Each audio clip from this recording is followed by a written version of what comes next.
The city of Orange, important, overwhelmingly African-American district. They went from 66 to 77%.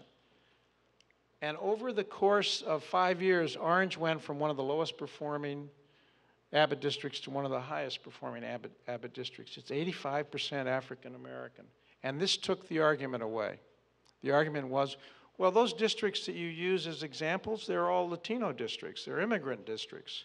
People with intact families who have migrated for a better future. They know the importance of education. We're dealing with poor families in the 4th generation of poverty, single parenthood, no connection to the labor force. It's much harder for us. Orange took all those arguments away. Here's something else that happened. The districts that did best were among the lowest spending Abbott districts. The districts that tended to do the worst were the highest spending Abbott districts. So we took away the excuse of money because Asbury Park and Newark spending $27,000 and $18,500 per student respectively without showing progress, whereas Union City spending $14,000 was showing this enormous improvement not only in the 4th grade but in the 8th grade. West New York the same. They were like 27th and 28th in spending. So it said that the issue was not having so much money. The issue was, how do you use the money you have? And they were using it to improve academic achievement. All right. So what are the lessons of all of this? First, you got to define the problem clearly and accurately and precisely. And the problem is kids who don't read can't be educated. You got to change that. And you have to have a sense of urgency about starting early in kindergarten, if that's all you have, or in preschool if you're able to finance preschool. You've got to start early to work on this gap in language and general knowledge. Second, you have to accept and describe the difficulty of what we're doing. Here's a really bad analogy or simile or metaphor or whatever it is.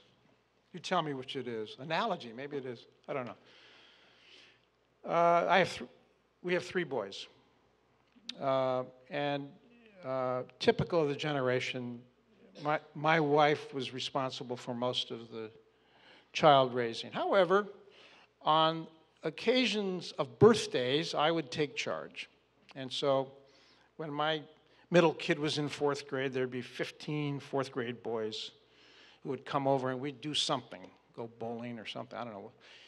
And the parents would drop them off, and then they would come by 2 hours later and pick them up. I couldn't wait for those 2 hours to get over. I had 15 boys for 2 hours. I thought, what if I had 24 kids of the same age, boys and girls, for 6 hours every day for 180 days a year? What would that be like? That would be a lot harder. What if those kids didn't bring to school what school expected them to bring? That would make it even harder. What if most of the kids went home and spoke Spanish at home and I spoke no Spanish? Wouldn't that be a difficult job? I would think it would be about as hard a job as you could find. We need to be clear about how hard this is. Not as an excuse, but we need to be clear about the difficulty of what we're asking teachers to do. And they're being asked to do all sorts of things by people who don't know what to do. Because the people who set policy have ignored the underlying problems that we should be solving. And since they've ignored those problems, they've set teachers and principals and superintendents off in the wrong direction, scurrying after solutions which will not work to solve the problem that we have. And then we hold them accountable for not solving the problem. But we need to recognize how very difficult this is. It's as hard as anything that an ER surgeon would look at, I would think. And yet they get none of the attention or understanding that ER surgeons get, or the respect and understanding. By the way, we are bound in our culture, although this economy, frankly, will test our resolve in this respect. We are a part of a culture who believes we can solve just about any problem if we'll just work at it. Kennedy said, let's go to the moon. Let's do it in 10 years. Well, we went to the moon in 10 years. Wow. And we had a big polio epidemic when I was a kid, and March of Dimes turned some money over to Sabin and Salk, and they came up with vaccines, and polio disappeared. Hey, we're American, we can do this. We got more Nobel Prize winners. We got more of this, and et cetera. And that's what we've been doing with the schools. Well, what, come up with this solution. Why? There must be a software program that will take care of this. You're using the wrong textbook, dummy. It's sort of like simple, right? Let's get this done. If teachers, we have a new federal law, NCLB. Everybody heard of that? No Child Left Behind. New accountability system. It assumes that educators actually know what to do under these circumstances. And they're just withholding their knowledge because the incentive structure is wrong. Well, that's crazy. That's crazy, but that's the culture we live in. Oh yeah, we'll take care of this problem, and it's going to be an easy answer. It is actually a pretty simple answer, but it's very, very difficult to do. Third lesson. See how I'm moving through this quickly now?